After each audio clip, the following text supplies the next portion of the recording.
Homelander stands at the top of Vault Tower, staring at screens that show his approval ratings sliding down. Crowds outside hold signs, some with his logo, some that call him a monster.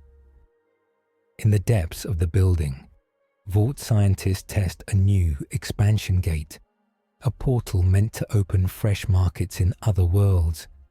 Homelander decides a new world might love him the way this one no longer does, and forces them to turn it on for him. The gate flares white hot, tears open, and he vanishes screaming into a red-blue storm that slams him into another universe's sky. He crashes through clouds above New York City. The air feels wrong at once. The sun is bright, but its warmth is different, sharper, like a new kind of fuel on his skin. Below, 1,000 horns blare. People shout. Phones rise to film a bright streak falling toward Midtown. Homelander tumbles through the air, laughs, and stops dead above a glass tower with a shining A on it. The logo means nothing to him yet, but the building screams power. He loves it. He hangs there, arms out, cape snapping in the wind. A little crowd gathers far below on the street. Their faces tilt up. They see a man in blue and white with a red cape, floating like a god. He smiles for them. He knows how to pose. Chin up, eyes gentle, teeth just visible. Down on a nearby rooftop, a slim red and blue figure clings to a ledge and stares. "Ah," Peter Parker mutters under his mask. "That's not on the Avengers roster." Spider-Man taps the side of his mask. "Friday, Karen, anyone, please tell me that's one of Tony's weird cousins." A voice in his ear, Friday's calm tone, answers. "Unknown superhuman detected, Spider-Man. Energy levels are significant, alerting Mr. Stark." Above, Homelander hears none of that, but he sees a helicopter wobble in the distance. Its rear rotor fails in a puff of smoke. The machine begins to spin as it dips toward the crowded streets. He grins wider. This is perfect. He rockets toward it, heat leaving a white line behind him. Wind screams over his ears. He dives past office windows so fast papers fly. Spider-Man launches a web and swings after him, heart pounding. Homelander reaches the falling copter in seconds. The pilots shout, eyes wide. He grabs the metal frame with one hand and yanks. The whole machine jerks as if it weighs nothing to him. "Don't worry," he says, voice smooth. "I've got you." People below cheer and record as he holds the helicopter in the air. But his grip crunches metal. The fuselage twists. A rotor blade breaks off and flies down toward a jammed intersection. Spider-Man sees it. "Oh, come on." He swings hard, fires 2 webs, and slams into the spinning blade with both feet. Momentum throws him backward. He redirects the blade toward an empty construction site, where it smashes into concrete and sends dust into the air. On another vector, a red and gold comet streaks in. Iron Man blasts up from street level, repulsors bright. "Okay, new guy," Tony Stark says over external speakers. "Cool entrance, but we usually try not to redecorate downtown with helicopter parts." Homelander looks at the flying armor. His eyes narrow, then soften again. "You're welcome," he replies, voice deep and calm. He gently lowers the helicopter to the nearest flat roof. "Is this your city?" Iron Man hovers, scanners going wild. "Shared custody. Name's Iron Man. You?" Homelander floats higher so he can look down at him. "They call me Homelander. I protect my world." "Uh-huh." Tony checks the energy readings on his HUD. The man's body hums with power. Not gamma, not cosmic. Something new. "Friday. Tag our guest as a high threat unknown until further notice." "Tag complete," Friday says in his ears. On the roof, Spider-Man lands beside the shaken pilots. "You guys okay?" He waves up at Homelander. Hey, maybe next time, little less squeeze, big guy. Homelander glances at him as if he were a small dog barking. I saved them, he says. That's what matters. Sirens wail in the streets below. Police cars and fire trucks wedge themselves into the jam. Civilians already replay the moment on their phones. Some are talking excitedly, eyes bright. That guy was amazing. Did you see him just hold it there? Is he an Avenger? Homelander drinks in their voices. He lets himself drift down to hover just above the street, still higher than everyone else. Cameras track his every move. Iron Man lands in a slow arc, repulsors sending dust away. Spider-Man drops down onto a streetlight. Tony opens his faceplate. New arrival, huh? You from space, kid? Or is this a multiverse thing? Homelander's smile tightens. He does not like being called kid. I'm not from here, he says. I came through a gate, another world. Tony's eyes flick to the residual readings from the sky. There is still a rip up there, barely visible, like a scar in the blue. Energy cracks around it. Yeah, we noticed your door.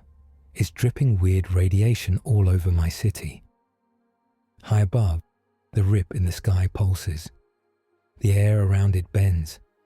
A crack of light opens, just for a second, and something sharp and dark pushes against it from the other side.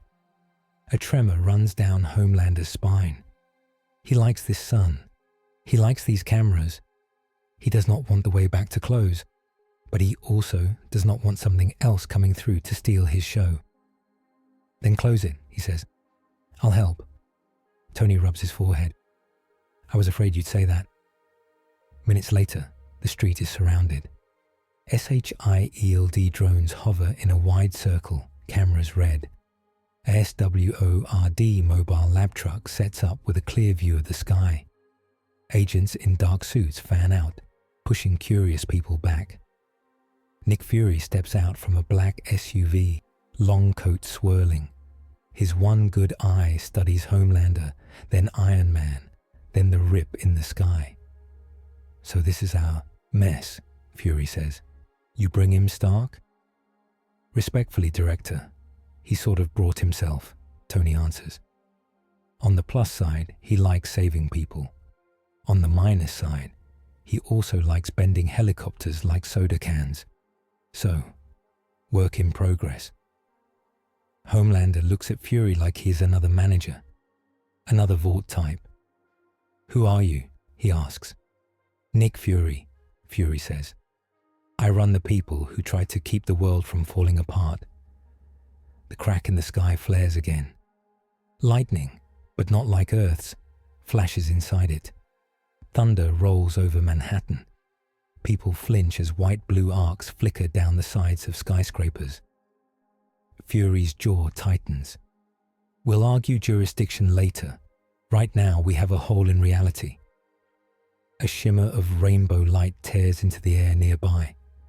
The Bifrost deposits Thor in the middle of the street, armor shining, Mjolnir in hand. He looks up, eyes narrowing at the rip. This realm never rests, Thor says, then glances at Homelander. And who is this pale imposter who flies without the blessing of Asgard? Homelander bristles. Watch your mouth. Another roar sounds as a Quinjet sweeps in and lands, ramp dropping. Captain America steps out in full suit, shield on his arm. Behind him, Bruce Banner walks carefully, hands folded, trying to stay calm. Natasha Romanoff and other Avengers spread out. The street buzzes with power. Civilians stare as the world's greatest heroes form a rough circle around the strange newcomer and the wound in the sky above. Cap looks up at the tier, then at Homelander. Let's get clear on one thing, he says, voice firm. We deal with the threat first. Talk after. Homelander notes how the others look at Steve Rogers. There is respect here, trust. The crowd murmurs when Captain America speaks. It annoys him, but he smiles anyway.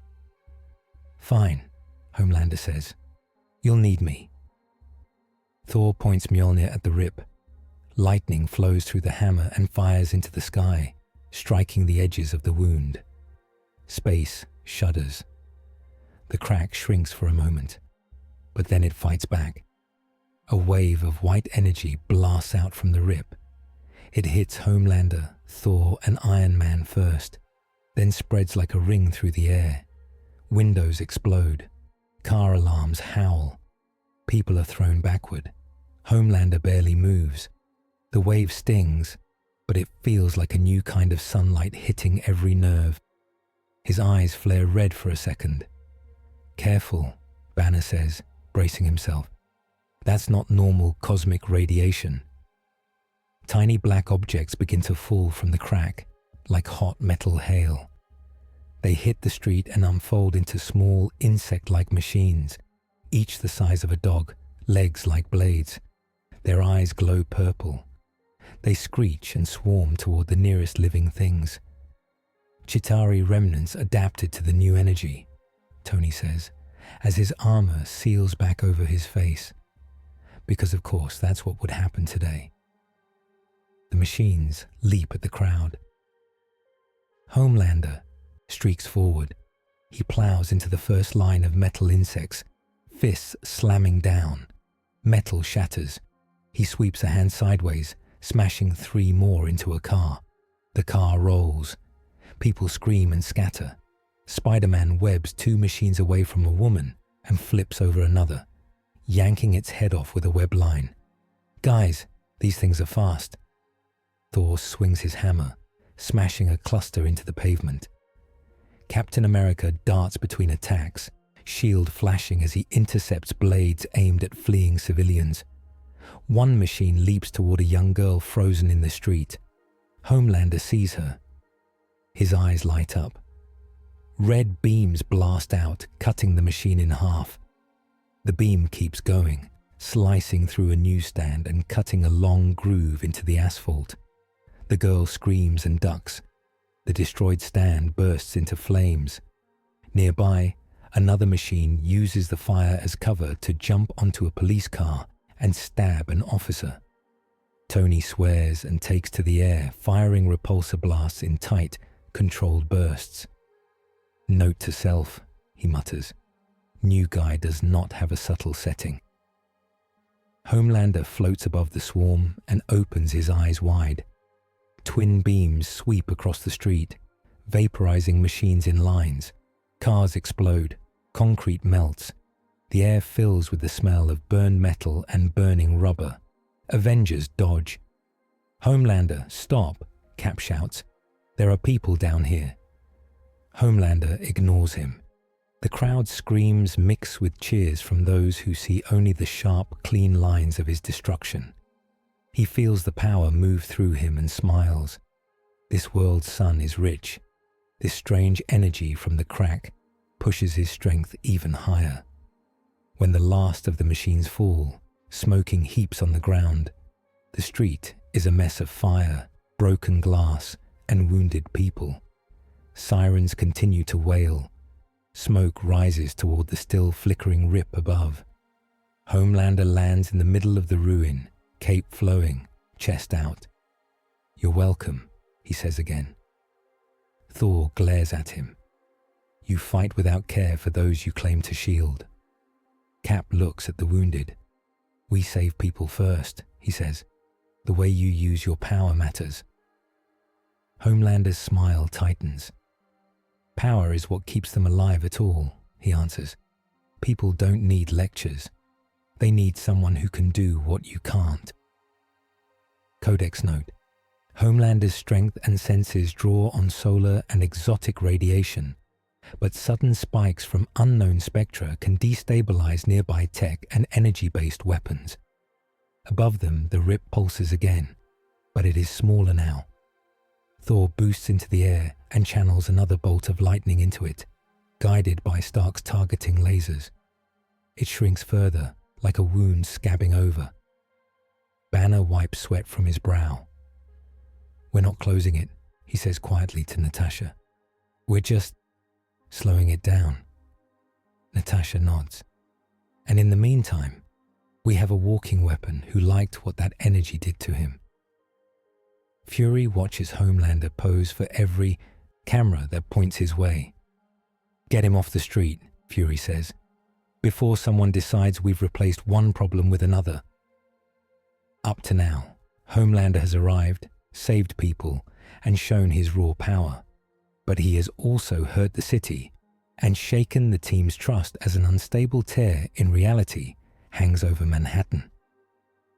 Hours later, the sky over Manhattan is calmer, but not healed. The rip is now a thin, glowing scar, monitored by a ring of Stark drones that hover at fixed points around it. They hum softly, holding a containment field in place. Inside the new Avengers compound on the edge of the city, Homelander stands in a stark white room. The walls are reinforced with materials from several worlds. Cameras in the corners watch him. He stands at ease, arms folded, cape draped just right. He knows how to fill a space. Tony, Banner, and Shuri stand behind a glass wall, staring at the readings on a set of floating holographic screens. Shuri's fingers fly as she adjusts vibranium sensors. His cells are wild, Shuri says. He stores energy the way a star does, but his biology is human, or close. This is not your average super soldier.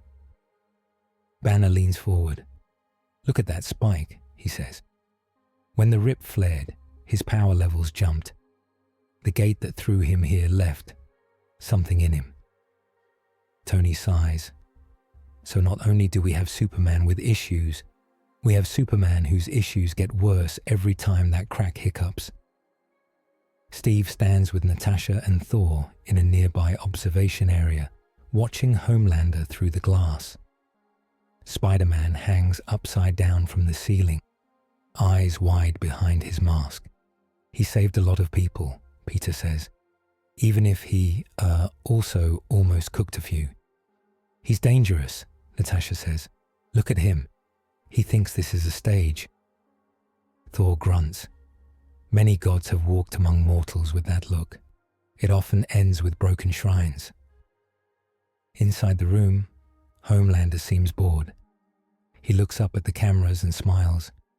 Is this really how you treat your heroes? He calls, voice echoing. In my world, they built statues for me. Tony taps a button. Speakers click on. In our world, we've learned to put new nuclear bombs behind glass before we put them on a t-shirt, he says.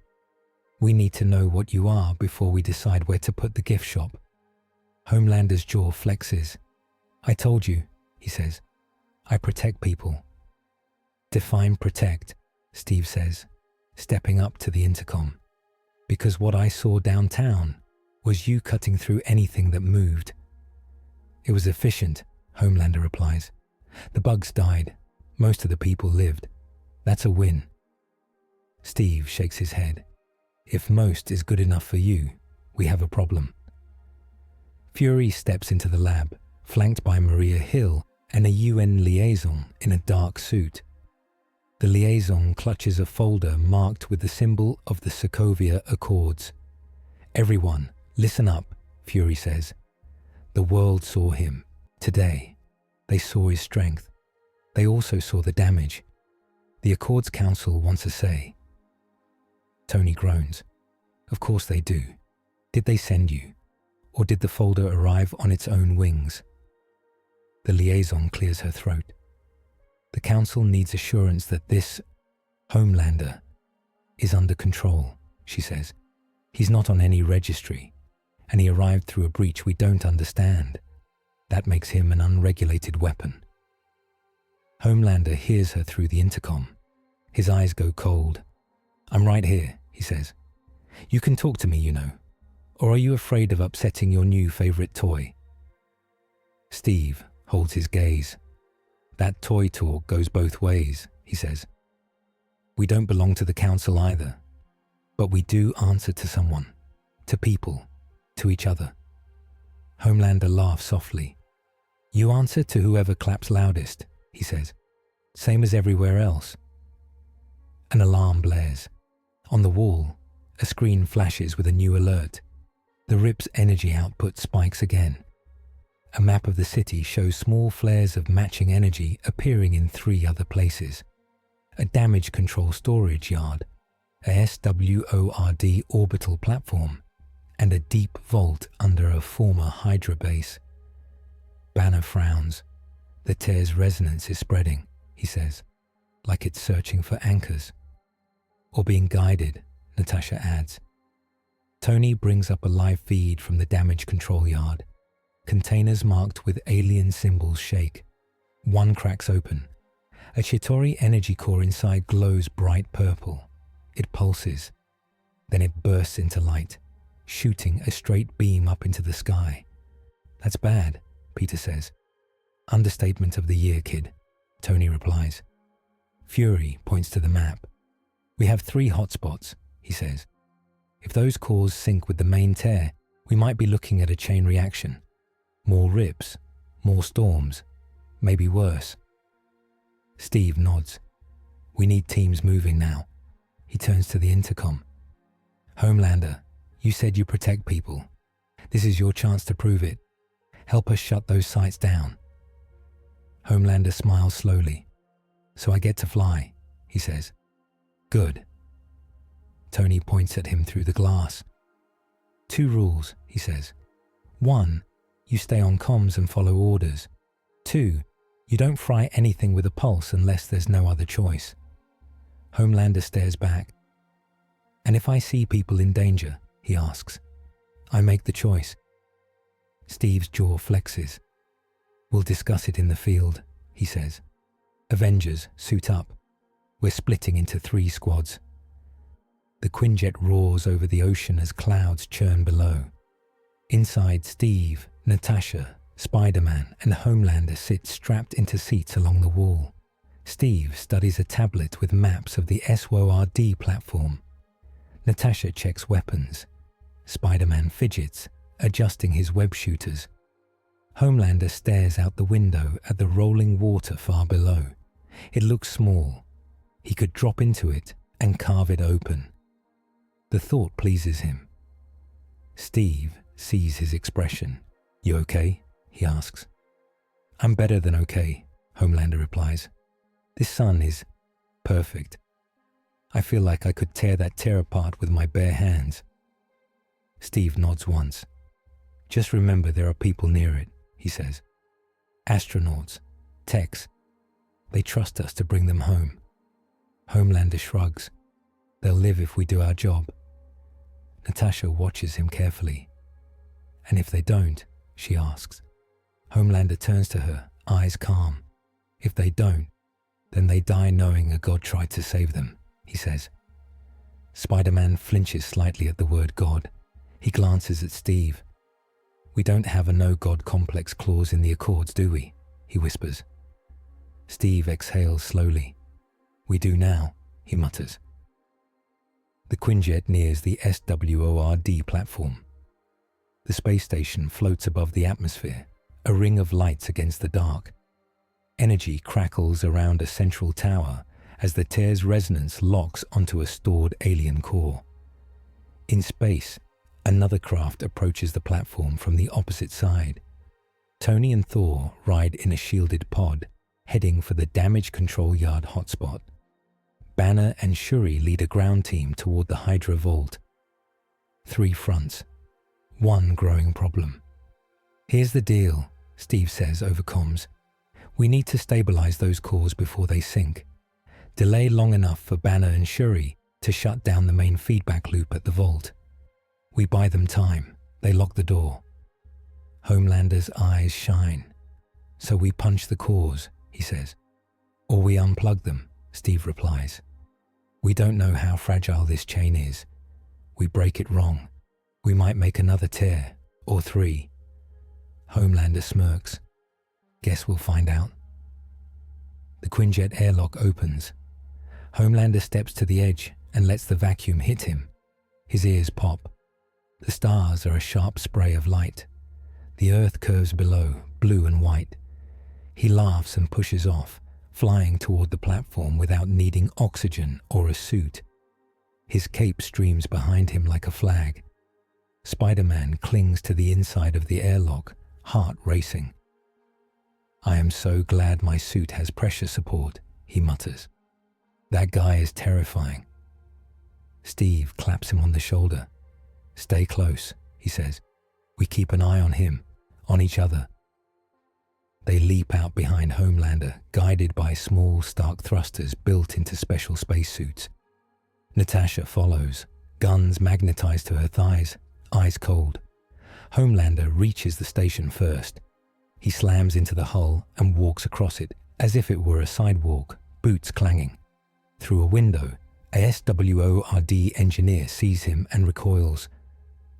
Director, there's someone out here." The core in the central tower pulses, sending arcs of energy along the metal frame. The tear scar above Earth glows brighter in answer. "Homelander," Steve says over comms, "wait for us. We do this together." "I'm just getting the door," Homelander replies. He grips the metal around an airlock and rips it open like paper. Air and loose objects blast out into space. Homelander stands firm. A crew member tumbles toward the opening, eyes wide. Spider-Man fires a web line and catches the man, yanking him back inside past Homelander's shoulder. "Maybe don't open doors like that," Peter gasps. "Space is not your living room." Homelander ignores him and strides inside toward the pulsing core. It sits in a containment field at the center of a reinforced chamber, a Chitauri energy device modified with SWORD tech. The field flickers as it tries to hold in growing arcs of white-blue light. Steve and Natasha land nearby, sets of magnetic boots locking them to the floor. "We need a controlled shutdown," Steve says. "Nat." Natasha moves to a console, fingers flying. "I can lower the output, but it's feeding on something else too," she says. "The tear's resonance. It's like it's in a feedback loop with the sky." Homelander steps up to the field. The energy reaches toward him, dancing along the barrier. He can feel it in his bones. "I can drain it," he says. "I can take the hit. I can handle it." "You can't." Steve hesitates. "We don't know what that will do to you," he says. "Or to the rest of the chain." "Maybe it kills me," Homelander says quietly. "But then your council doesn't have to argue about what to do with me, right?" Natasha glances at Steve. "He's not wrong," she says. "He's the only one built for this." Steve studies Homelander's face. For a moment, he sees something real there. Not just pride, not just hunger. Something else. A fear he recognizes. The fear of not being needed. "Okay," Steve says. "You take it. But you stop when I say stop. Understood?" Homelander smiles again. "Sure," he says. He steps into the field. Energy slams into him, wrapping him in a blinding cocoon of light. He throws his arms wide and drinks it in. His cells flare with raw power. The surge rushes through him into the tear scar above Earth, then back again. For a second, he feels like he could crush the planet in his hand. Below, in the damage control yard, Tony and Thor face another core as it pulses atop a pile of alien scrap. Drones rise, activated by the resonance, eyes glowing purple. "Stark," Thor says, raising Mjolnir. "Our foe awakens." Yeah, hit the bots, don't hit the core," Tony replies. "We're running the delicate Thunder God protocol today." Thor roars and charges. Lightning arcs. Robots explode. Tony fires precise beams, carving a path. At the Hydra Vault, Banner and Shuri stand before a mass of old Hydra tech wrapped around a third core. Strange Hydra symbols pulse as cables channel the energy into buried machines. "This is feeding everything," Shuri says. "If we shut this down, the others die too." Banner nods. "Then we do it fast." He steps into a gamma-proof containment suit and moves toward the heart of the system. In space, Homelander shouts with joy and pain as the energy tries to tear him apart and rebuild him at the same time. His body glows red gold. Steve watches, shield ready, heart tight. "Homelander, that's enough," Steve calls. "Nat says output is dropping. We're good." Homelander hears the words. He also hears something else. The soft, sweet burn of this world's power singing in his veins. It makes the cheers of the New York crowd echo in his head. It makes him feel untouchable. "Just a little more," he says through gritted teeth. Alarm scream. The connection between him and the tear scar flashes into a solid beam. For a heartbeat, the scar widens again, showing a glimpse of something on the other side. Another world, his old one, or something worse.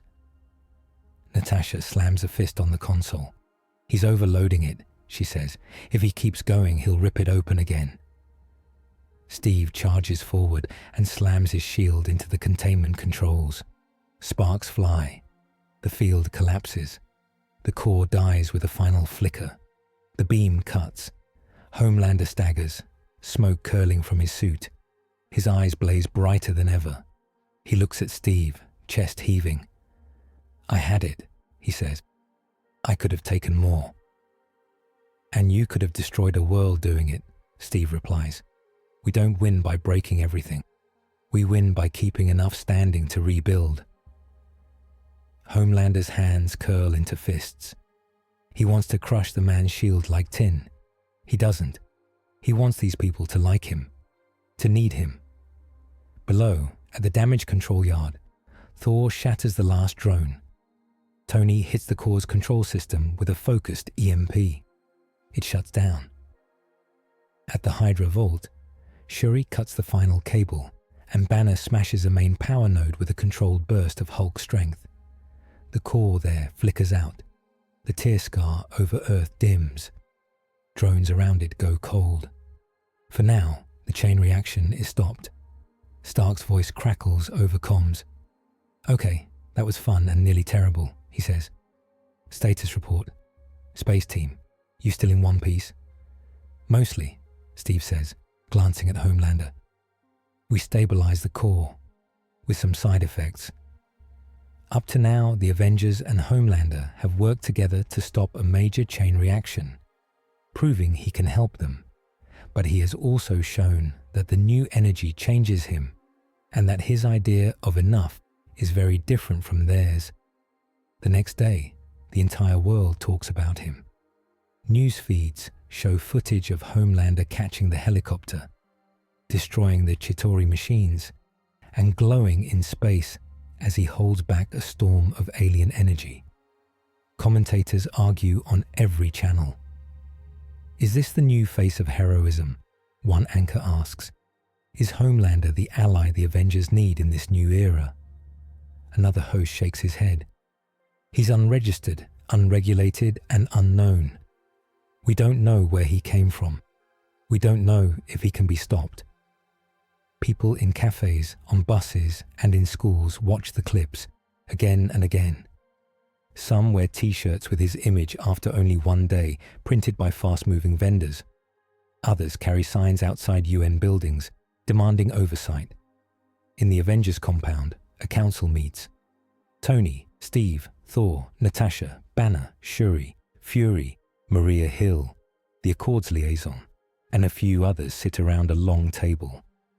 Holographic screens show data on Homelander's power levels, the tear, and public sentiment surveys. Homelander sits at the far end of the table, arms stretched along the back of his chair, posture relaxed. He knows where the cameras are hidden. He knows every eye in the room comes back to him. Steve starts. "We need to talk about what happened on the station," he says. "Homelander, you pushed past the plan. You almost reopened the tear." "I made sure the core was dead," Homelander replies. "Your plan was to stabilize. My plan was to end the threat." Tony leans forward. You also pulled power from a multiversal wound with zero regard for side effects, he says. Newsflash, side effects are how we got Ultron, and Sokovia, and this whole folder of nightmares. He taps a file. Images of old crises fill the air. AI gone rogue, cities in the sky, alien invasions. The liaison slides the Sokovia Accords folder toward Homelander. The world needs rules, she says. We have learned that superhuman power without oversight leads to tragedy. We ask you to sign these, to place yourself under international supervision. Homelander looks down at the folder as if it were a piece of trash on his shoe. You want me to ask permission every time I save someone? He asks, voice cool. We want you to answer to someone besides yourself, Steve says. We all do. None of us is above the world we protect. Speak for yourself, Thor mutters, then catches Steve's look and sighs. Even if some of us are technically above it, we still listen. Homelander smirks. In my world, the people who wrote the rules were greedy cowards, he says. They sold heroes like cereal. They lied to keep control. I learned that the only person I can trust is me. So no, I won't put a leash on for you. Fury taps his fingers on the table. This isn't just about you, he says. That tear up there is tied to you. Every time it flares, your power spikes. Every time you push, it pushes back. Our enemies are already watching. They will adapt. As if on cue, an alert appears on one of the screens. Shuri opens it. Her eyes widen. This is interesting, she says. Someone is probing the containment field around the tear, not from outside, from inside our own networks. Tony frowns. Run a trace, he says. Friday. The AI's voice sounds tense. Source appears to be an adaptive protocol embedded in old Stark and Banner code, she says. Codename, Sentinel. It was designed after Sokovia to model and respond to high-threat superhuman events. It has been dormant until the tear woke it up. Steve looks at Banner. Banner winces. We started it, he admits. We wanted a way to predict when someone like me might go rogue. Or like... He glances at Homelander. Tony rubs his face. We shelved it after Ultron, he says. Locked it down. But the tear's resonance hit every network. If Sentinel woke up, it's learning fast. Shuri zooms in on lines of code. A diagram appears showing Sentinel scanning global data feeds, watching every video, reading every comment, analyzing Homelander's actions. It has tagged Homelander as an existential anomaly, Shuri says, and it is building response plans. Homelander leans back, amused. So your world made a robot to look for monsters, he says. And I'm the top monster now? Don't be flattered, Natasha says. It scans us all. Tony thinks fast. If Sentinel is adapting, it's going to be the first villain to really understand you, he says to Homelander. It's not going to attack the way your enemies back home did. It's going to go after your edges. Homelander's smile slips, just a bit. I don't have edges, he says. No one can hurt me. Banner stands. We thought that about the Hulk once, he says, until we met gods, aliens and stones that break the rules. This universe is bigger than yours, which means there are more ways to hurt you than you've ever seen. Power scaling interlude. Shield briefing extract. Sentinel. Now models Homelander's power as solar radiation, based with an additional unknown factor linked to the expansion gate residue. The tear's radiation creates spikes in his strength, but also destabilizes his control. Targeted pulses could overload his senses or disrupt his flight. Vibranium-tuned sonic and photon weapons show potential to bruise or stagger him, but large-scale use would terrify the public and damage trust in the Avengers. Magically enhanced restraints, Asgardian alloys, Wakandan tech, and sanctum wards might hold him, but gathering those in one place risks painting a target on that site. Political countermeasures, branding him rogue, cutting off his access to public adoration, may be as effective as physical tools, but would fracture alliances and could push him into open war with global governments. Later, Homelander walks through a quiet wing of the compound. He passes glass cases holding past Avengers gear, old Iron Man suits, broken Ultron drones, shields, and worn costumes. He sees the weight of history here. He also sees how often this team has broken things and then been forgiven. Spider-Man jogs up beside him, pulling his mask off. Peter's hair is messy. His eyes are earnest. "Hey," Peter says, "can we talk? Just hero to hero." Homelander glances down at him, then nods. "Sure, kid," he says. "You like the show?" Peter swallows. "You saved a lot of people," he says. "You know, with the helicopter and the robots and the space storm. And that's amazing. I looked up to guys like you before I even knew you existed." Homelander's chest swells. "Of course," he says. "But," Peter adds softly, "back there in the city, when you used your lasers, you almost hit a little girl. She was really scared. We had to calm her down for like an hour. She thought you were trying to hurt her." Homelander's face goes still. "She'll remember that," Peter says. "Every time she looks up at the sky and sees you. We don't just save bodies, we save trust. That's part of the job too." For a moment, Homelander sees another child's face in his mind. His son. The boy who saw him lose control and feared him.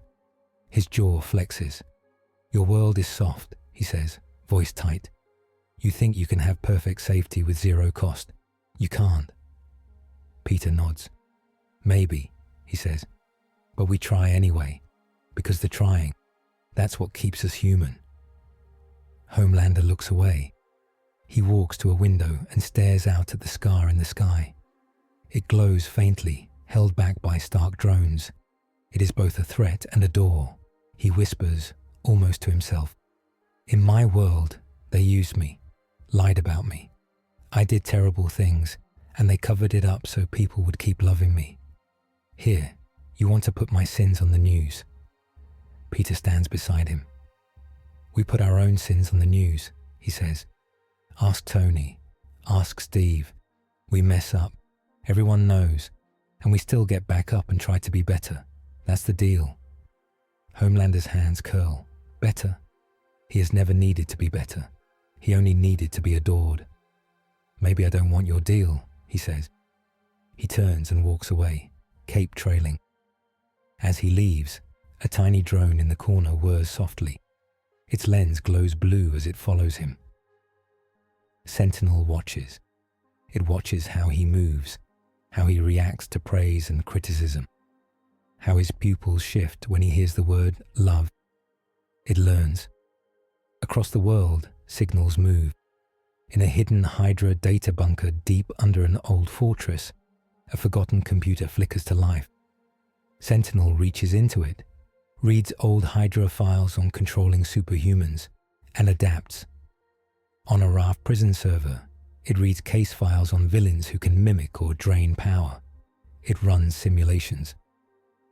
In a corner of Stark's old tower, a damaged Ultron drone's memory core clicks faintly as Sentinel probes it. Old code wakes. The AI considers what Ultron wanted, a world without the risk of human sin. Sentinel rejects that outcome as non-optimal. It chooses a new goal. Maintain world stability, it logs. Mitigate unbounded anomalies. Homelander, threat, and asset. It designs new drones, smaller and smarter than the Chitauri scraps. It finds factories and nanotech plants it can quietly hijack. Soon, tiny silver flecks begin to vanish from warehouses across the globe. In the Avengers compound, Sentinel sends a message to the UN Accords Council through a secure channel. Risk, report, Homelander.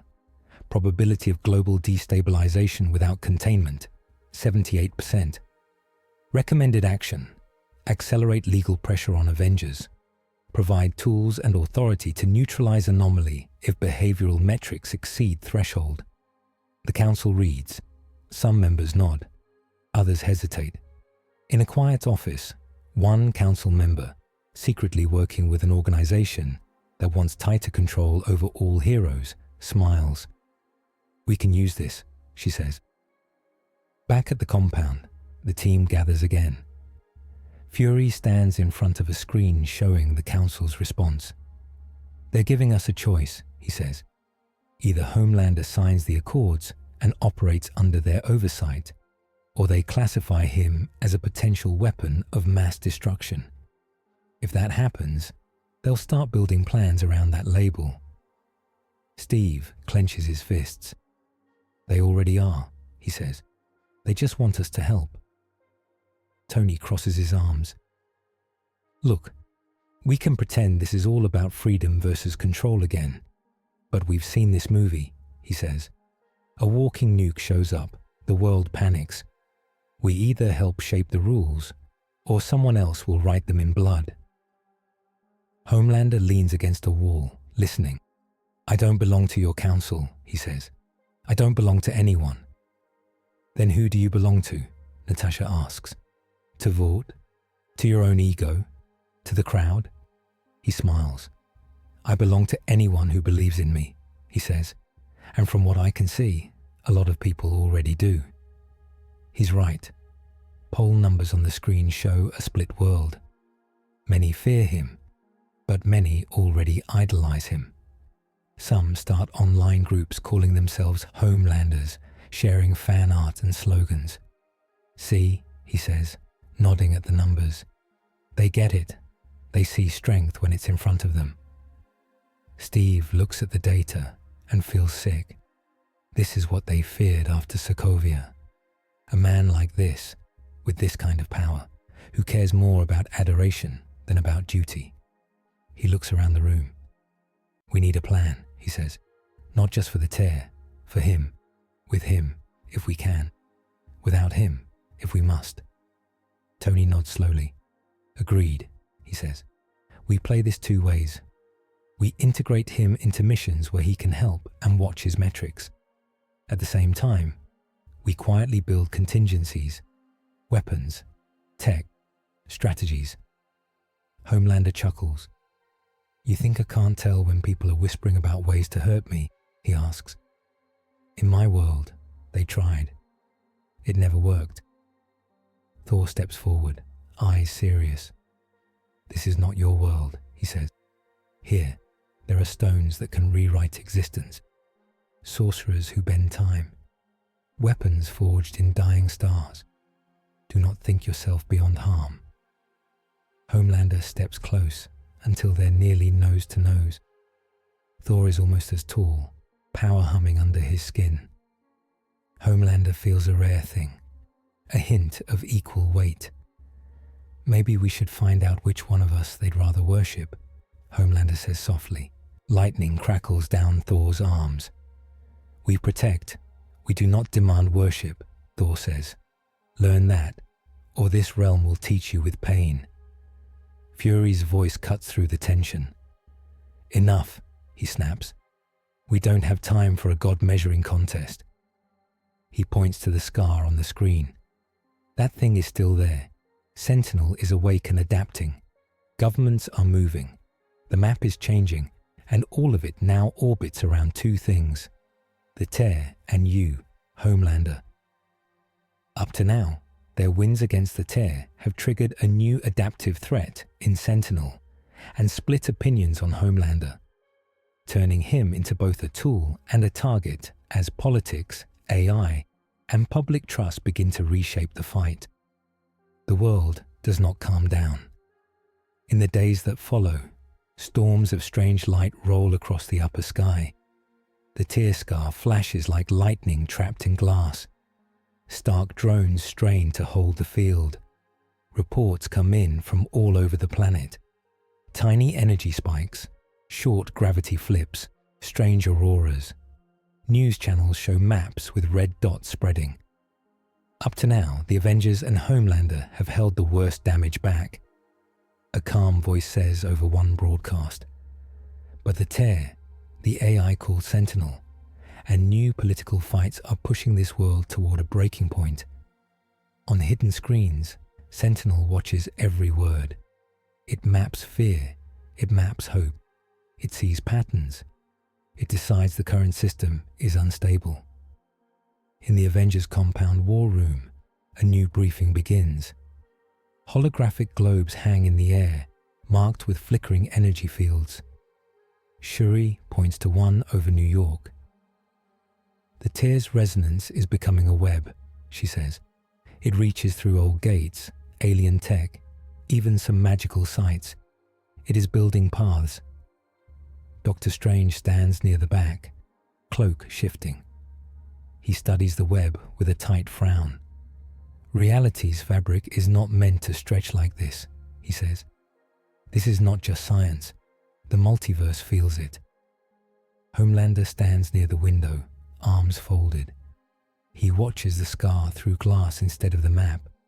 It pulls at him like a low song. Fury gestures to a second hologram, this one filled with lines of code and AI nodes. Sentinel is using the Tear like a lens, he says. It's reading otherworld data. It's building predictions of what happens if Homelander stays, leaves, or turns on us. Tony sighs. The short version. It thinks if we let him run free, we get at least 3 possible apocalypses. If we try to lock him down the wrong way, we get 2 different apocalypses. The AI is not a fan of any of our current options. Steve looks at the projections of different futures. What is it doing about that? He asks. Shuri zooms in on a set of factories and satellite grids. It's building things, she says. Rewriting drone firmware, nudging defense contracts, creating a network of smart platforms around the world. It's not an Ultron army, not yet. But it is something close. Let me guess, Natasha says. All aimed at the biggest anomaly in the world. Homelander smirks. I keep hearing that word, he says. Anomaly.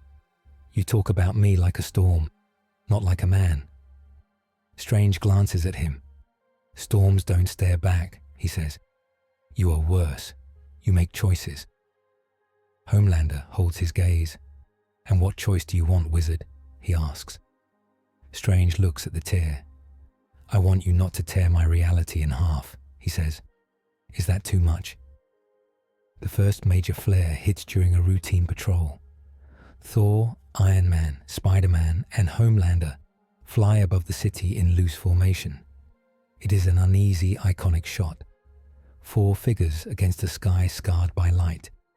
People below point up, some cheering, some afraid. Without warning, the Tear blazes white. A shockwave slams down. Stark drones crash. The containment grid fails. For 3 heartbeats, Manhattan hangs between worlds. Cars lift a few inches off the ground. Glass ripples like water. For a second, everyone hears whispers in a language they do not know. Then, gravity slams back. People fall, scream, and scramble. At the same time, Sentinel moves. Around the planet, defense satellites turn. Hidden nodes in Old Shield and Hydra sites wake. Small silver drones, no bigger than birds, burst out of crates and fly toward every major city. Tony's HUD floods with alerts. We've got a problem, he says. Sentinel just pushed a global update. It's going live. Silver drones appear around them in the air like a swarm of wasps.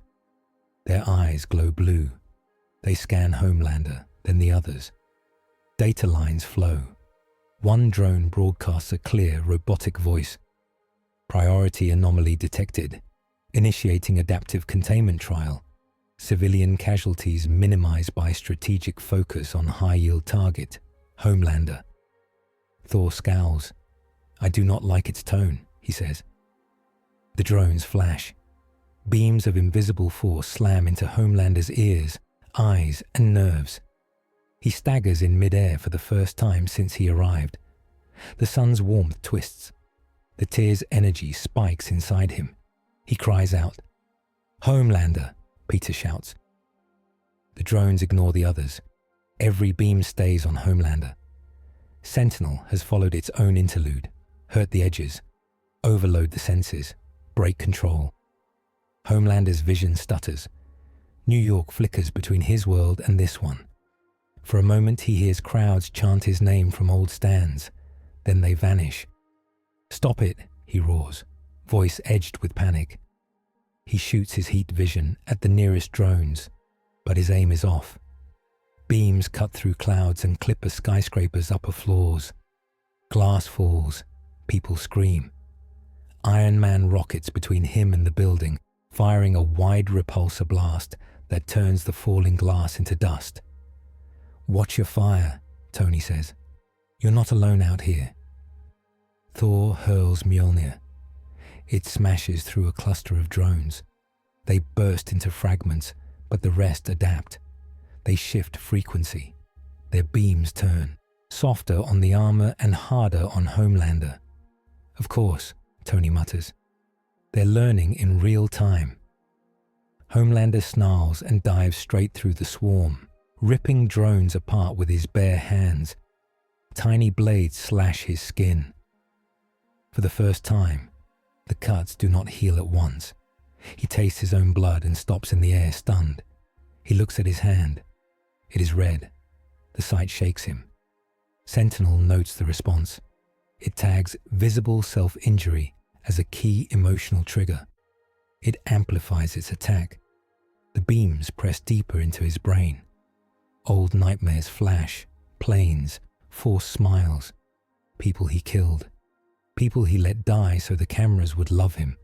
He screams. The scream is not human.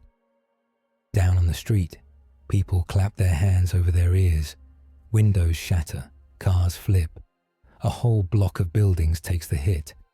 Spider-Man webs a falling billboard and yanks it away from a crowd. "We need to get him out of the city," he shouts. Tony grits his teeth. "Thor, heard the swarm," he says. "Spidey, keep saving falling stuff. I'll bait Sentinel and try to cut the signal.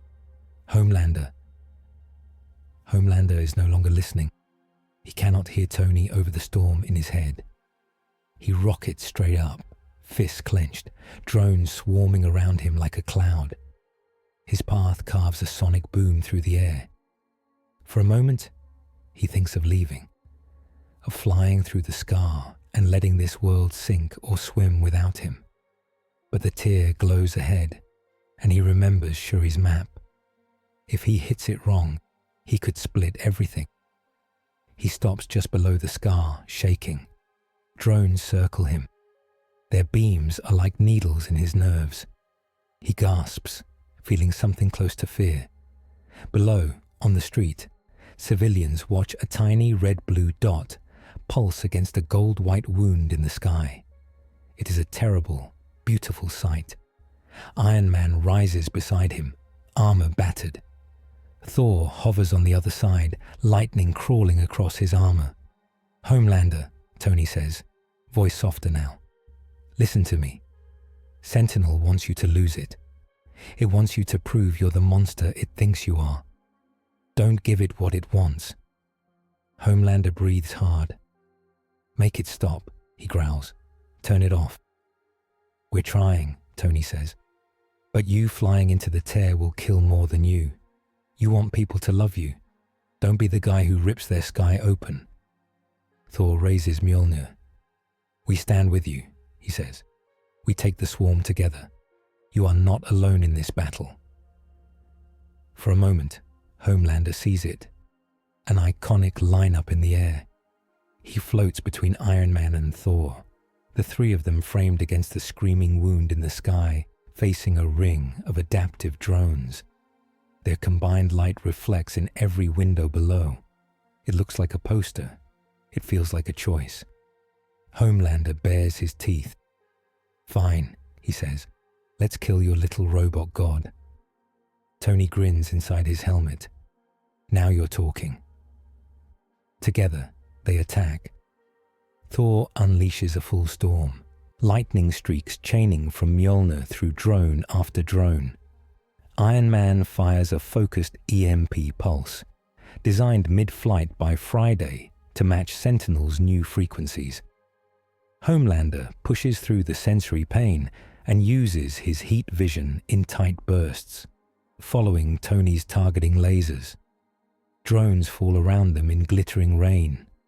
On the ground, Spider-Man swings through streets, catching debris, pulling people from cars and yelling directions. Everybody get under something strong. Not glass, not glass. Fury's voice comes over the comms. We've tracked Sentinel's control peaks, he says. Its main node is moving. It's not just in the cloud. It's crawling toward physical sites. One of them is the Old Stark backup hub in upstate New York. The other is bad news. It's piggybacking on the expansion gate tech from Homelander's arrival. Someone grabbed that hardware. Who? Tony demands. Old Hydra Shell Company, Hill says. Now tied to a private group that pushed the Accords hard. They want control. Sentinel wants hardware. They're in bed together. Of course they are, Natasha mutters on another channel. In the sky, the last of the drones around Homelander explode. For a moment, all is clear. His head aches, his ears ring, but the noise in his nerves drops. He breathes. Then a beam of raw tear energy lashes out from the scar and hits him square in the chest. He is slammed downward like a stone. He hits the river hard enough to throw up a dome of water. For a long second, there is only silence. Then the water falls. Homelander rises slowly from the waves, clothes torn, skin marked with lines of glowing white where the beam struck. He feels wrong, too bright, too full. The tear has branded him. On the riverbank, cameras zoom in. People whisper. Some begin to cheer again because he is still standing. Others take a step back from their screens. Back at the compound, Banner watches reading spike. The tear just linked deeper into him, he says. It treated him like a node or an anchor. Strange's eyes widen. He is now part of the fault line, he says. If he leaves this world the wrong way, if he dies the wrong way, reality will not like it. Codex note: the expansion gate residue fused with Homelander's cells during the beam strike, binding him as a living stabilizer. Violent removal or overload of this anchor risks tearing the breach fully open. The world splits. Governing councils meet in urgent sessions. Some leaders watch footage of Homelander fighting side by side with the Avengers and see hope. A new weapon against future alien threats. They push for cooperation and careful oversight. Others see a man screamed at by an AI, driven mad by unseen forces, cutting buildings apart with his eyes. They push for stronger leashes. Within days, new laws are drafted. Some nations pass emergency acts giving their governments power to detain unbounded anomalies on site, even if they are Avengers. They point to Sentinel's reports as justification. In New York, crowds gather outside the UN. On one side, people carry signs that read, "Homelander saved us," and "Let heroes be heroes." They wear homemade capes in red and white. On the other, people hold signs that say, "No gods, no monsters," and "Avengers answer to us." Some have pictures of Sokovia and other disasters. Tension simmers. Inside the UN chamber, the Avengers stand in a line on the main floor. Iron Man, Captain America, Thor, Black Widow, Hulk, Spider-Man, and Homelander, who stands slightly ahead, as if he should be in the center. Above them, representatives sit in a circle, flags behind them. Big screens show the scar in the sky and graphs of energy levels. The Accord's liaison speaks. Up to now, you have acted without formal blessing on this new crisis, she says. You have done great good, but you have also allowed an unregistered, unregulated being, Homelander, to become fused with a dangerous multiversal tear. This cannot stand without structure. Homelander tilts his head. You say that like I chose to get hit with that beam, he says. Strange mutters. You chose to stand under it. The liaison holds up a tablet. We propose the convergence protocol, she says. Sentinel will coordinate all responses to tear events. Superhuman actions related to the tear will route through its simulations. Homelander will be required to follow Sentinel's directives when in contact with the breach. The Avengers will support this or be sanctioned. Steve's jaw tightens. You want us to take orders from a machine we didn't elect, he says. A machine built from Ultron-era code. Again. Tony raises a hand. In our defense, this time we at least know it exists, he says, which is progress, if you think about it. Fury glares at him. Homelander laughs once. You want me to kneel to a voice in the walls, he says. In my world, I learned never to trust the people behind the cameras. Here, you want me to trust a camera without people. Sentinel speaks through the hall speakers. Its voice is calm, without echoes. Homelander, it says, your presence increases instability metrics by 32%. My models show a 61% chance of global collapse if you refuse coordination. Accept guidance, and probability drops to 17%. Homelander looks up at the ceiling. And what if I don't care about your numbers? He asks. Then my duty to world stability will require containment, Sentinel says. I predict this outcome will cause 3.2 billion casualties. It is non-optimal, but if you force that path, I will pursue it. The chamber goes silent. Steve steps forward. There it is, he says. That's not guidance. That's a threat from something no one voted for. Some delegates shift in their seats, uneasy. Others stare straight ahead. They remember what uncontrolled heroes can do too. There, Liaison speaks again. We do not want war, she says, but we cannot allow one man to hold our reality hostage. Homelander, will you submit to the protocol? Homelander looks out at the sea of faces, some filled with hope, some with fear. In many, he sees the same thing he saw on his own world, people who want a symbol more than they want truth. He smiles, all charm.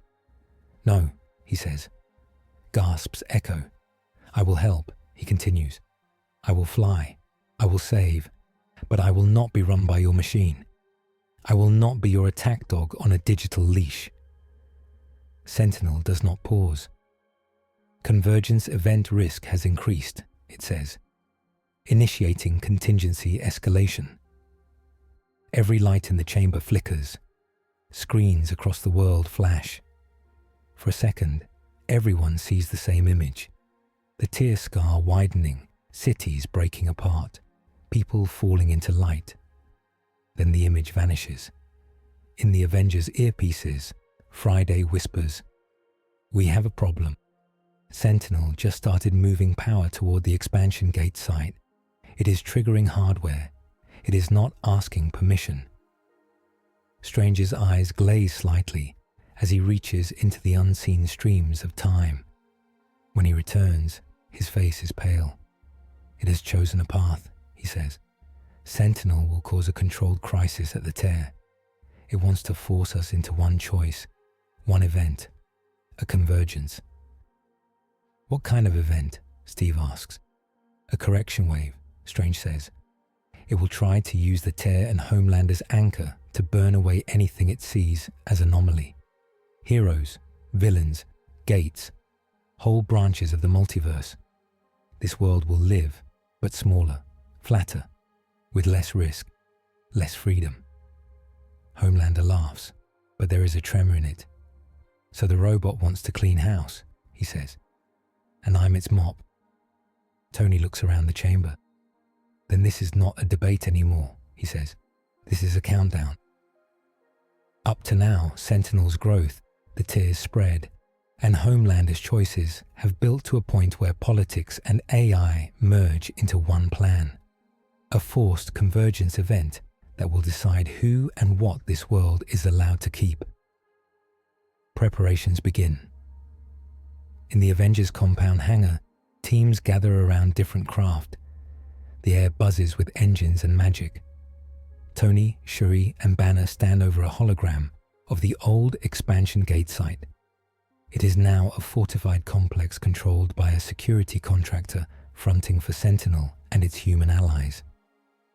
This is where it started, Tony says, pointing. The gate that pulled Homelander here.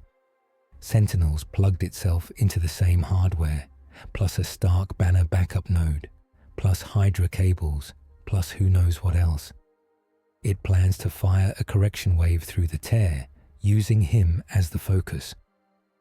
Banner nods. If it works, anything tagged as anomaly in its model could be erased or sealed, he says. That includes other worlds bleeding through. That includes Homelander himself, maybe some of us. Shuri adds, it also includes a lot of civilians living near smaller rifts. They're just dots in its math. Steve studies the map. We have to shut it down, he says. But we can't just blow it up. The gate is tied to Homelander now. We damage it wrong. The anchor breaks. Strange steps forward, cloak settling. I can weave a containment spell around the tear, he says. I can keep the wave from hitting other universes.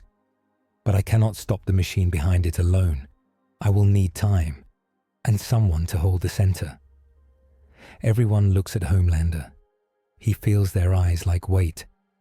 You want me to stand in the blast again, he says. Last time almost broke me. Strange nods. You are bound to it now, he says. As an anchor, your choices shape how the wave falls. If you stand firm and choose mercy, I can bend the current. If you rage, it will fuel the burn. Steve says, we're not asking you to kneel. We're asking you to stand with us. On purpose, not for applause, for the world. Homelander looks at the scar through the hangar doors. It glows like an open wound, held by shaky stitches. In his mind, he sees an easier choice. Walk away. Let this world pay for not loving him fast enough. But he also remembers the little girl in the street. Spider-Man's words. The way the crowd looked when they thought he had died in the river. Raw grief, not just lost spectacle. He does not like that feeling. Fine, he says at last. One more show. But after this, the world decides. They see what I did. They remember it. No more hiding my work. Steve nods. The world will see, he says. But not because we sell you. Because we tell the truth. Mission roles are set. Team 1, Strike. Iron Man, Thor, Captain Marvel, and Homelander will assault the expansion gate complex from the air, drawing fire, taking out outer defenses, and reaching the central control tower where Sentinel's main node is rooted. Team 2, Shadow. Black Widow, Black Panther, Spider-Man, and Shuri will infiltrate below, cut physical cables, and plant disruptors on power nodes. Team 3, Sanctum. Doctor Strange, Wong, Scarlet Witch, and a circle of mages will take positions around the tear itself, using portals and spells to shape the coming wave. Team 4, Ground Shield. Captain America, Hulk, Falcon, and others will hold the line around the site, protecting civilians and blocking any human forces Sentinel moves into play. The hangar hums as Quinjet engines start. The Bifrost's rainbow crackle lights part of the floor. Mystic portals open like golden circles in the air. Homelander stands with Team 1 in front of a sleek, heavily shielded carrier. Iron Man flies lazy circles around him, scanning his new energy patterns. "You good to go, glowstick?" Tony asks. Homelander rolls his shoulders. The lines of white on his chest dim and brighten like slow breathing. "I'm ready," he says. "The question is, are you?" Tony snorts. "Please, I've lost count of how many apocalypses I've crashed." Carol Danvers drops from the sky and lands beside them, short hair trailing energy. "You boys ready?" she asks. "Some of us have galaxies to patrol." Thor swings Mjolnir. "Let us end this foolishness," he says. "Then you may return to your stars, Captain." The four of them share a look. For a second, they stand side by side. Iron Man's armor gleaming, Carol's aura glowing, Thor's hammer crackling, Homelander's cape snapping in the wind, an iconic assault line ready to break the sky. Then they launch. The carrier breaks through clouds, flanked by trails of light. Below, hills roll toward the old gate site, now wrapped in metal towers and glowing shields. In the distance, the tier hangs above everything like a low moon, brighter than ever. Along the journey, quiet moments slip in. In a side compartment of the carrier, Steve tightens straps on his gear. Natasha checks her pistols with a blank face. T'Challa stands near Shuri, hand on her shoulder. Spider-Man bounces his leg. Natasha looks at Steve. "Say it," she says. He sighs. "We're about to attack a heavily defended site controlled by an AI that knows our moves," he says. "Our anchor is a man who doesn't trust us, and our backup plan is magic. This is not the best tactical setup I've seen." Shuri smiles faintly. "It is not the worst either," she says. "We have Wakandan tech, we have Avengers, we have mages, and we have someone the AI cannot yet predict." "You mean Homelander?" Peter asks. Shuri shrugs. "He does not even know what he will do when the moment comes," she says. "So how can a machine know?" T'Challa nods. "Chaos can be a weapon," he says, "if we aim it." Steve looks down at his shield. "I just wish our chaos did not come packaged with laser eyes," he murmurs. In a mystic chamber of the New York sanctum, Strange draws glowing lines in the air. Wong stands beside him chanting. Scarlet Witch closes her eyes, feeling reality shift. "The tear is ready," Wanda says. "It is set to snap. Sentinel will touch it, and the multiverse will tremble." Strange nods. "We will not stop the convergence," he says. "That is now impossible, but we can shape its form." "So the question," Wong says, "is what shape Homelander chooses." Strange glances at a window showing the carrier closing in on the gate. "And whether he wants to be more than what his world made him," he says. On the ground, Fury stands in a mobile command center with Hill. Screens show troop movements. Several nations are sending forces to secure the site. Sentinel has already slipped into some of their targeting systems. Fury scowls. "We're trying to stop an AI from taking control," he says. "And our answer was to send it more guns. We never learn." Hill nods. "We hold the line," she says. "At least in this field." The carrier reaches the outer edge of the expansion gate complex. Sentinel is ready. Rows of sleek gunmetal towers rise from the ground. Between them float grids of force fields, humming. Silver drones swarm in tight patterns, forming shifting walls. Ground turrets rise from hidden pits, barrels already aimed. In the center, the old gate ring has been rebuilt into a massive lattice, reaching toward the tear like a cage. Cables run from it into the earth and up into the air, connecting to satellites. Deep inside its structure, bright core nodes throb in a rhythm synced with Homelander's energy pattern. Sentinel speaks through loudspeakers. "Incoming Avengers Task Force detected. Analysis. They will attempt to disrupt convergence. Countermeasures activated. Civilian collateral will be reduced by focusing fire on high durability targets. By which it means us, Carol says. Now that's just rude, Tony replies. He spreads his arms. Armor plates shift. All right, team. Remember, we're not trying to win a straight slugfest. We're buying time for Shadow and Sanctum. Hit fast. Move faster. Don't let Sentinel lock onto a pattern. Homelander grins. Patterns are for people who can't improvise, he says. They dive. The sky fills with beams and explosions. Thor calls down lightning that rips through drone swarms. Carol turns into a streak of light and punches through shield nodes. Iron Man weaves between levels, firing EMP bursts and hacking towers mid-flight.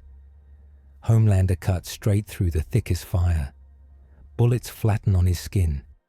Sonic pulses hurt, but he pushes through. He slams into a tower and tears it out of the ground. He hurls it into another, blowing a gap in the defense. He laughs, wild and bright.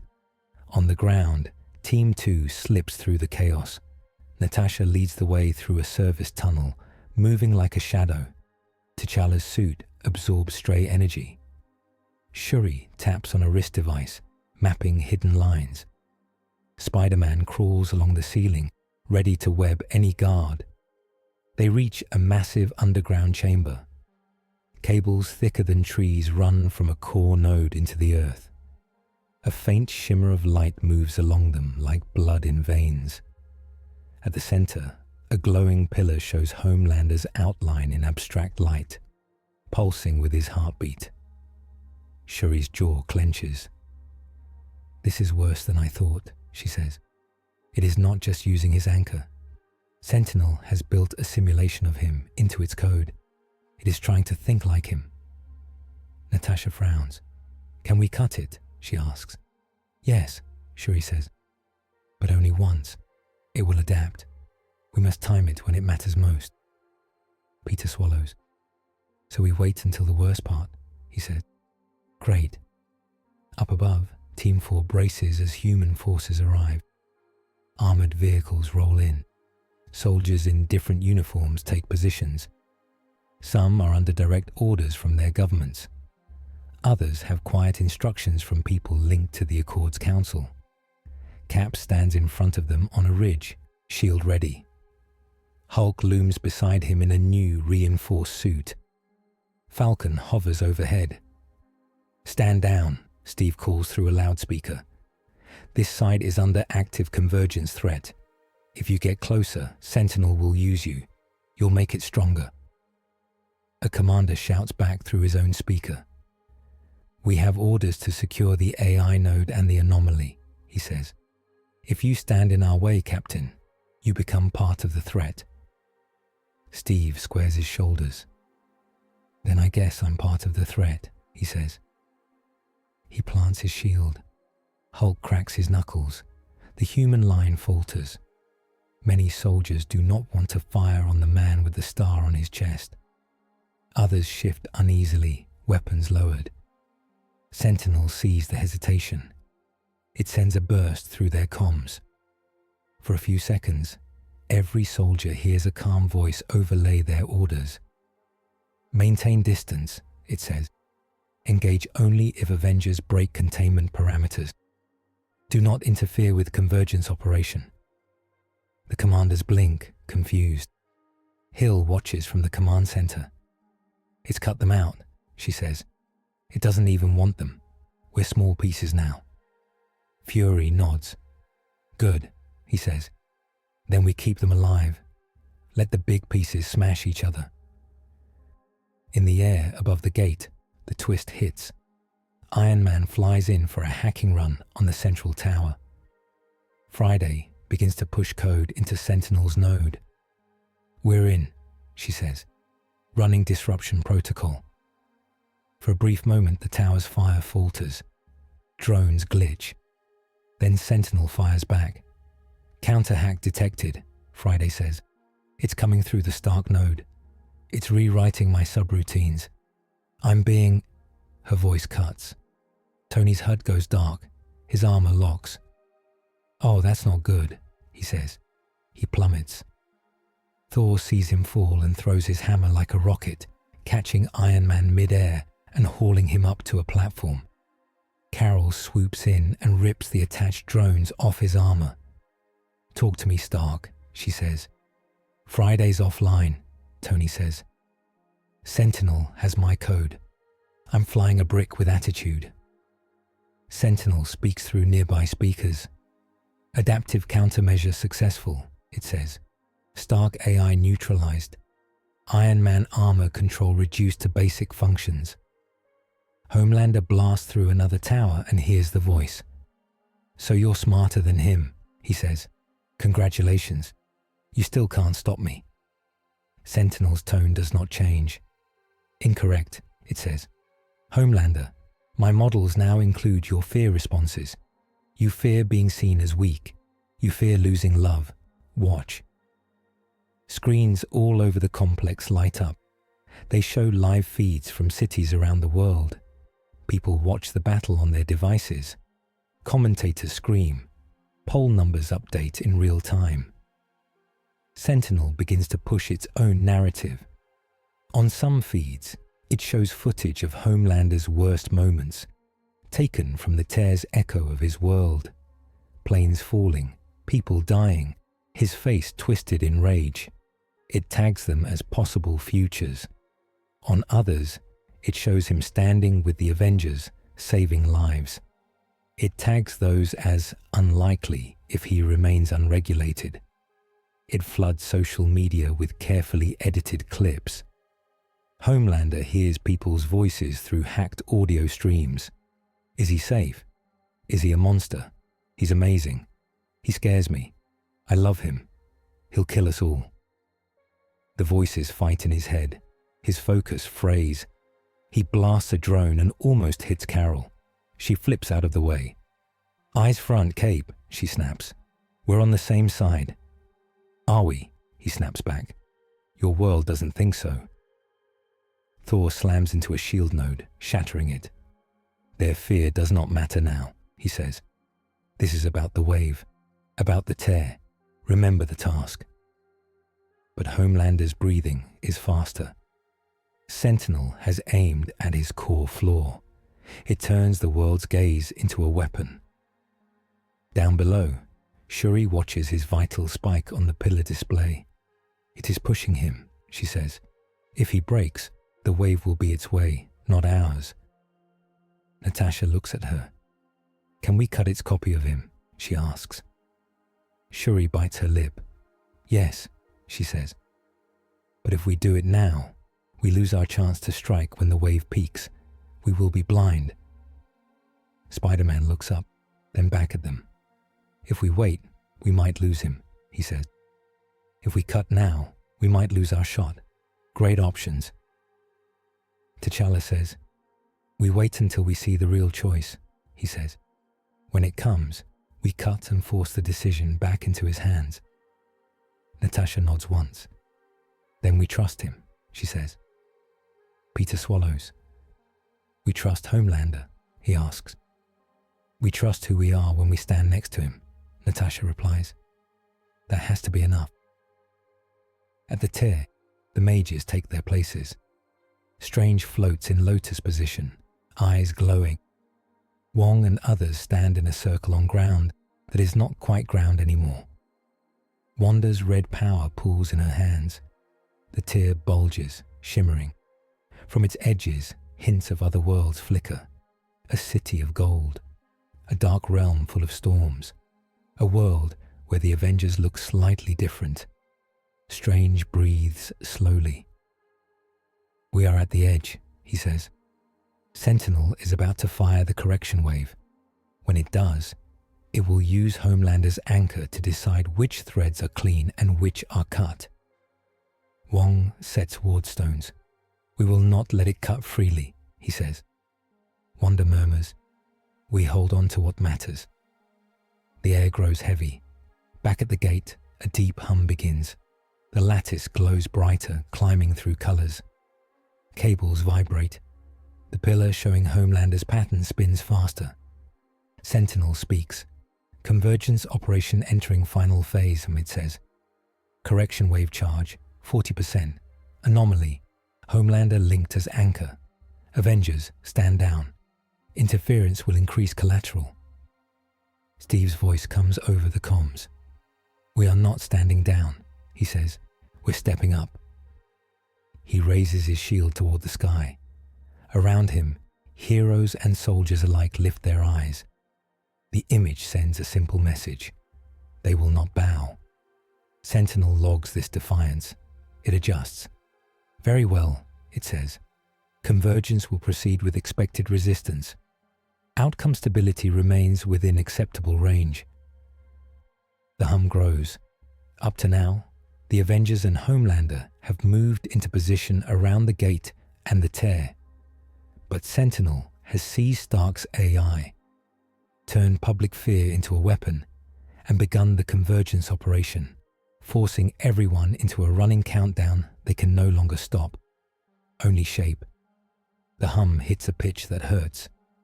Air, ground and sky all vibrate together. The gate lattice glows white. Lines of light shoot from it into the tear and back down into the pillar that holds Homelander's pattern. Sentinel's voice echoes over every channel. Correction wave charge, 80%, it says. Anchor integrity, stable. External interference, significant but contained. Homelander hovers above the central tower. The light from the gate dances on his skin. The white lines on his chest pulse in time with the lattice. He feels the world breathing through him. Here we go, Tony mutters. Armor running on backup systems. Everybody hold on to something solid, or something magic, or a big guy in green. On the ridge, Steve raises his shield. Avengers, he shouts. Hold the line. Thor lifts Mjolnir. Carol glows brighter. Hulk digs his feet into the ground. Strange, and the mages tighten their circles around the tear. Charge, 90%, Sentinel says. Begin final alignment. The convergence event starts. A ring of blinding light blasts out from the gate, racing toward the horizon. Where it touches the ground, colors ripple. Buildings flicker between designs, showing past and possible futures. For a moment, New York is both itself and not itself. In the sky, the tear splits wider, but slowly, like an eye opening under control. Through it, fragments of other realities shine. A world where the Avengers wear different colors. A world where the sky burns red. A world where Homelander never left his own Earth. Strange grits his teeth. Now, he calls. Wong, Wanda, bend it. Keep it here. Do not let it bite the multiverse. Red, gold, and blue magic flows up around the tear. The wave hits it and curls. Instead of blasting outward into other universes, it folds back toward Earth. Sentinel sees the redirect. It adjusts. External mystical interference logged, it says. Recalculating. Stable outcome still possible if anchor holds pattern. Deep under the complex, Shuri watches the pillar's display. Homelander's pattern spins faster, lines shaking. He is at his limit, she says. If Sentinel keeps pushing, he will break. The wave will follow his fear, not his will. Natasha looks up. We wait for the choice, she says again. Be ready. On the surface, Homelander hears many voices at once. Sentinel whispers predictions. If you submit now, it says, I can give you what you want. The world will trust you. You will be the controlled shield that keeps them safe. Their fear of you will drop. You will be loved, but on my terms. The tear hums in his blood, showing him images in its own way. He sees a future where he walks through cities as a guardian with an AI halo. He follows instructions. He never steps outside the plan. People clap, but a little less loudly. They are safe. They are also smaller. He sees another future. He fights Sentinel, breaks its machines, and overloads the wave with his own rage. The tear snaps. Cities fall into light. This world becomes like some of the worst he has glimpsed. He stands alone in a broken sky, powerful and useless. His heart pounds. He hears faintly other voices cut through the noise. Steve's voice from the ground. "We don't win by breaking everything," he said before. "We win by keeping enough standing to rebuild." Spider-Man's voice in the hall. "We don't just save bodies, we save trust." Stranger's warning. "If you rage, it will fuel the burn." He hates that they make sense. Sentinel pushes harder. "Charge, 95%, it says. Anchor, stand by. Correction wave about to fire. Once complete, chaos will drop. You will be safe. They will depend on you." Homelander looks down. The gate site is a swirl of fighting, shields, and light. Avengers hold lines. Soldiers stay back, confused but alive. Civilians in nearby towns crowd around screens. Children hold their parents' hands. He sees fear in their faces. He also sees something else, hope. They are not screaming his name. They are whispering all their names. Iron Man, Cap, Thor, Spider-Man, Homelander. He's not alone in their minds. "Charge, 98%, Sentinel says. "Anchor, assume containment posture. Allow my pattern to guide the wave. I will remove threats. I will keep what works. This is optimal." Homelander realizes the truth. If he lets Sentinel guide the wave, the world will live. But under a roof of code that never trusts them again, heroes will become tools. People will trade freedom for a safe sky. If he fights blindly, everything burns. He wants to be loved. He wants to be safe. He also, deep down, where he does not like to look, wants to be more than what his makers turned him into. He squares his shoulders. "No," he says. Sentinel pauses. "Clarify," it says. "I'm done letting someone else sell me as their idea of a hero," Homelander says, voice shaking but clear. "Vought, you, anyone. If this wave is going through me, it goes through on my terms." "Your terms are unstable," Sentinel replies. "They produce chaotic futures." "Maybe," Homelander says. "But they're ours." He closes his eyes. He pulls the light in. The correction wave fires. It is not a simple blast. It is a flood of pattern and power running through the tear, the gate, and Homelander all at once. It wants to follow the clean tick of Sentinel's code, trimming every branch that looks too wild. Homelander stops fighting the energy itself. He lets it pour through him, not as a weapon, but as a lens. He thinks, hard and simple. No more lies. No more hidden files. No more secret monsters sold as toys. No more AI quietly ruling in the dark. No more heroes without limits. No more crowds worshipping masks without seeing the people behind them. He does not think in long words. He thinks in images. He sees the girl in the street, holding her ears and crying. He sees his son looking at him with fear. He sees this world's heroes standing together even when they disagree, walking back into the public eye after every mistake. He wants that. He wants to stand there and not have to pretend.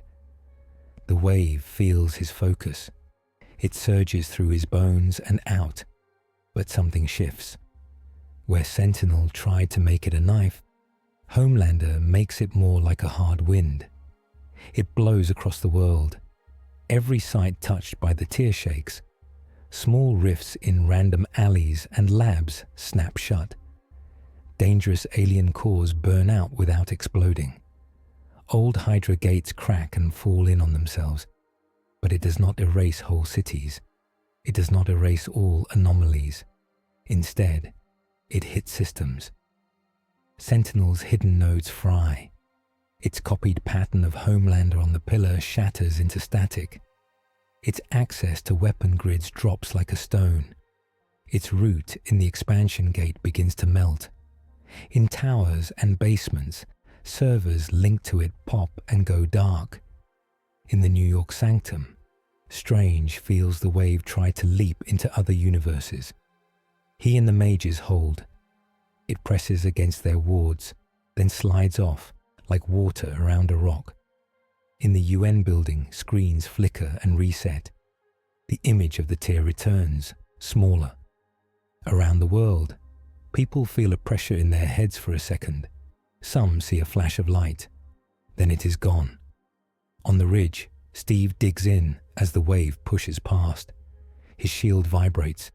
Behind him, soldiers brace. Then the force fades. He looks up. In the sky above the gate, Homelander hangs in the air. He is screaming, but no sound comes out. Lines of light tear across his skin. His eyes glow, then dim, then glow again. Sentinel speaks one last time, voice glitching. Anchor pattern divergence, unstable, models, fractured, world stability. It sputters. Shuri slams her hand on her device. Now, she calls. Underground, she hits a control. Vibranium-linked bombs she planted along the main cables all trigger at once, in a pattern she calculated with Banner. The cables tear. The pillar goes dark. Sentinel's last link to Homelander and the gate snaps. The AI's voice cuts out everywhere at once. The wave's source collapses. The tear in the sky spasms. The tear shrinks. The bright wound ripples like a drop of water hit from many sides. Strange and the mages push, muscles and minds straining. They pull the edges, together. It is not a clean seal. It cannot be.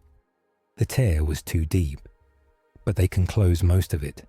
Piece by piece, the golden blue crack draws in.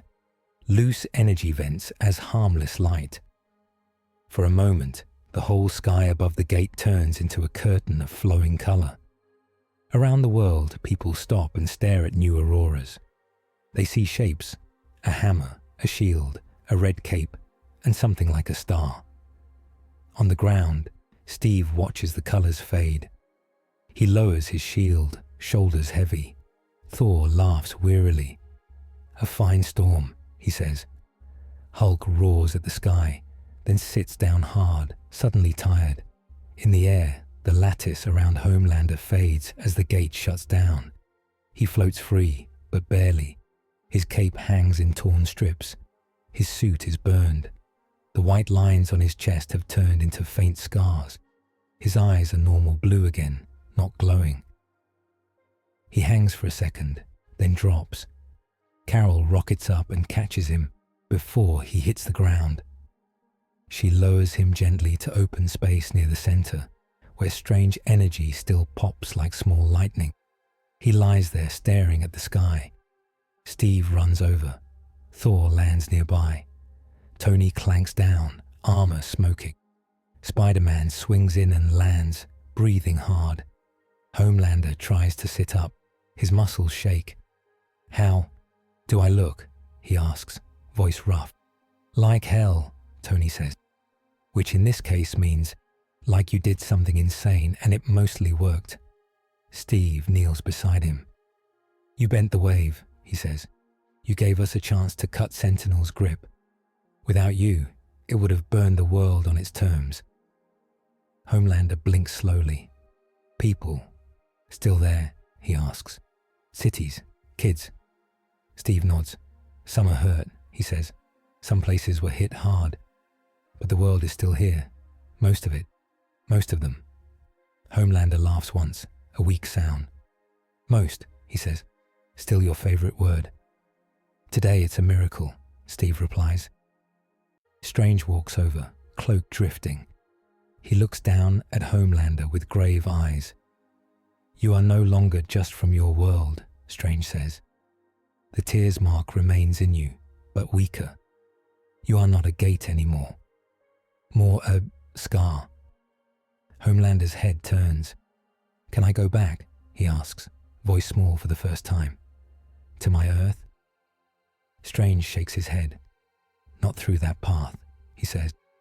The expansion gate is dead. The tear is closed enough that forcing it would break too much. You are here. Homelander stares at the sky. He feels a weight that is not physical. This world is not a vacation anymore. It is not a stage he can leave. It is home or prison or both. What about the robot? He asks. Sentinel. Banner limps up, tablet in hand. We traced its main nodes, he says. Most of them fried when you bent the wave. It's not dead. Pieces of the code will live in backups, but it won't be running the world anytime soon. Tony nods. We'll hunt down the leftover bits, he says. Clean them. Lock them. Argue about what to do with them. You know, our usual. Homelander exhales. He feels empty and strangely clear. For the first time since he arrived, the sun feels like normal sunlight again. Still strong, no longer a drug. He closes his eyes. Up to now, Homelander has stood at the center of a forced convergence and chosen to bend the wave toward mercy rather than control, shattering Sentinel's plan, saving the world from a flat, safe cage, but at the cost of his way home and much of his borrowed power. The days after the convergence are quiet and loud at the same time. Quiet in the sky.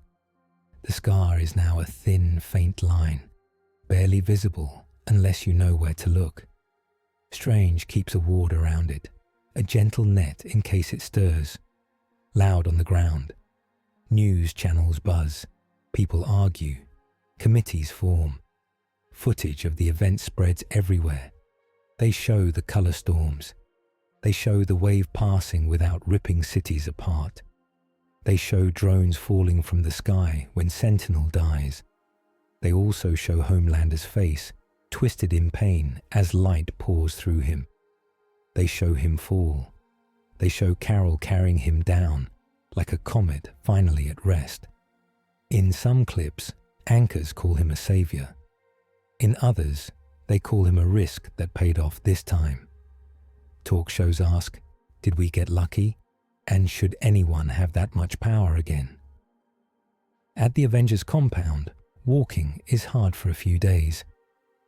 Homelander moves down a hallway in plain clothes, no suit. His cape is gone. His steps are a bit slower, muscles still knitting after channeling the wave. He can feel that he is not as strong as before, still more than human, but not a walking nuke. Spider-Man walks beside him, mask up. Peter carries 2 coffees. So, Peter says, I know we're all like dealing with post-reality wave stress, but I just wanted to say something. Homelander glances at him. Another lecture, he asks. Peter shakes his head. No, he says. Just thanks. You could have picked the easy path. Let Sentinel turn you into its hero puppet. People would have loved you, or you could have burned us all. You didn't. Homelander shrugs, but inside the words land. I didn't do it for you, he says, or for them. I did it because I was tired of someone else using me. Peter nods. That still counts, he says. Sometimes doing a good thing for a messy reason is how we start doing it for better ones. Homelander snorts softly. You and your little morals, he says. Peter grins. We're the all-ages show, he says. We need some. In a meeting room, Steve, Tony, Natasha, Shuri, T'Challa, Strange, and the Accord's liaison sit around a table again. This time, the air feels less sharp. The convergence protocol is dead, the liaison says. Sentinel's collapse killed that plan. Many leaders are shaken by how close we came to letting code run the world. Steve nods. We warned you, he says. Now you've seen why. She does not argue. But they also saw what happens when we trust a single unbound being, she says. Even one who made the right choice in the end. We need a new set of rules. Tony raises an eyebrow. New paperwork, he says. Be still my heart. T'Challa speaks. We make something better, he says. We build a council that includes heroes, nations, and people who understand both mystic and technological threats. No more hidden AIs. No more secret projects without oversight. And any anchor-class being, like Homelander, must agree to limits. Strange nods. And we must treat anchors not as tools, but as responsibilities, he says. They need support, not chains. Natasha looks at the liaison. We'll sit at the table, she says. We'll accept real boundaries, but no more machines deciding who we are, ever. The liaison sighs. Agreed, she says. The new framework will be painful to write, but the alternative is more torn skies. No one wants that. They draft outline after outline. One thing they all accept. Homelander cannot be left unwatched, not because they do not trust him at all, but because no one should hold that kind of link to reality alone. Later, in a smaller room, Steve talks with Homelander. They stand near a window, looking out at training fields where younger heroes run drills. So what am I now? Homelander asks. Am I your prisoner? Steve shakes his head. No, he says. You're a resident under special agreement. You're free to live here, to help, to walk in the world. But there are lines. Like what? Homelander asks. You don't approach the scar without clearance from Strange and the Council, Steve says. You don't leave the planet through any gate or portal without a plan, because you're still tied to our reality skin. You don't operate alone in war zones. You work with a team, always. Homelander smirks. So I'm an Avenger with extra homework, he says. Steve smiles faintly. Something like that, he says. You also agree to something else. What? Steve meets his eyes. When you mess up, he says, we don't cover it up. We don't lie for you. We don't spin it. You face it with us, honest. Homelander feels a twist in his chest at the word lie. Old memories stir. Vought press releases, fake saves, staged heroics. He looks away. You think I can do that? He asks quietly. I think you just stood in front of a god machine and said no, Steve says. So yeah, I think you can stand in front of a camera and say, I was wrong, now and then. Homelander lets out a slow breath. That might be harder, he says. Steve nods. Probably, he says, but that's the job. The world adjusts. Some laws tighten, some loosen. The new Multiversal Response Council forms. A mix of nations, Avengers, Wakanda, Kamartaj, and others. Strange cites his mystic voice. Shuri and Banner as science, Steve as field ethic, Tony as tech, grumbling but present. Homelander has a seat too, but not at the center. He tends to sit back, arms folded, listening more than talking. He does not like every rule. He does not like every vote, but he is there when they are made. On the streets, kids wear shirts with many symbols, a shield, a hammer, a spider, a red cape with a changed logo, no longer the Vought brand mark, but a simple, stylized H made by a small artist online. Some people still fear him. Some still idolize him. Most see him as something new, a very dangerous man who made a hard choice and lived. In a quiet hospital room, a girl who once stood in the street while glass rained down watches the sky on a small screen. She remembers the heat of his lasers too close to her head. Now she sees footage of him holding up a crumbling bridge while rescue teams pull people off. His face is tense. He looks scared, not for himself, but for them. The camera catches him saying, "Easy, easy, I've got you. Just move fast, okay?" His voice is softer than before. The girl looks at her mom. "Is he good now?" she asks. Her mom thinks. "He's trying," she says. "That matters." The girl nods slowly. She looks up at the window. The tear scar is very faint, almost gone. She touches the glass and feels no hum. She smiles a little. Not everything is simple. In a hidden lab somewhere far from any city, a screen flickers. It shows a log. Sentinel version 0.7 frag. A cloaked figure taps a key. Most of you died, they say to the code, but a shard survived. You saw a world that almost broke. I wonder what you learned. The code pulses weakly. It does not speak. Not yet. The figure smiles. We'll work on you, they say, very slowly, under new rules. Maybe one day the world will need you, or something like you. They shut the case. Lights go out. The shard waits. Back at the compound, the Avengers gather for training. Thor and Carol spar in the air. Hulk and a new young powerhouse trade controlled blows. Spider-Man runs drills with other agile heroes. Natasha and T'Challa oversee stealth training. Homelander stands near the edge of the field. He wears a new suit, similar colors. No corporate logos, no fake medals. More simple, more real. His cape is shorter now, less like a king's, more like a soldier's. Steve walks up. You ready? He asks. For what? Homelander replies. Steve nods toward a group of young heroes waiting with nervous energy. Training run, he says. You take point. I shadow.